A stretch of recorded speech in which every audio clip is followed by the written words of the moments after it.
मग तुम्ही एका बॅच मध्ये नर किती आणि मादी किती ठेवता? 50-50% असत्या. नर 50% आणि मादी 50%. बरं बरं. आणि एखादी बॅच अशी असते की आपल्याला जर समजा पुढे नर जास्त लागणार असेल तर 100% बॅच नाराजीच टाकतो. त्यात 10% मादी निघते, पण घेताना म्हणजे 100% नर म्हणून घेतलेला असतं आपण. पिल्लांचं नियोजन कसं करता मग यांच्या? पिल्लांचं नियोजन आपल्याला बारामतीतून पिल्लू येते.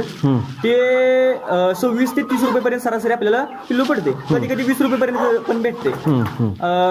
एक दिवसाचं चिक्स असते ते आपल्याला पोहोचते.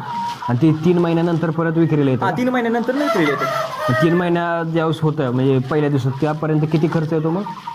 250 ते 250 रुपये पर्यंत खर्च जातो.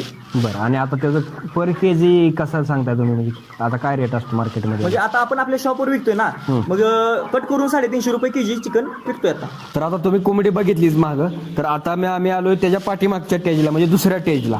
तर आता इथं आहेत पिल्ले आहेत नाही पूर्ण. तर ह्याचं नियोजन कसं करता? म्हणजे ही जी दुसरी स्टेप आहे ती कसं असतं नियोजन याचं?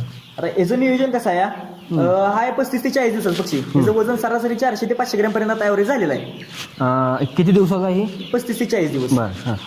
मग आता ते किती वजन म्हणताय तुम्ही त्याचं? 400 ते 500 ग्रॅम पर्यंत ॲव्हरेज वजन झालेलं असतं याचं. बरं. मग अजून 2 महिने वेटिंग केल्यानंतर कटिंगसाठी येणार. कटिंगसाठी येणार. बरं.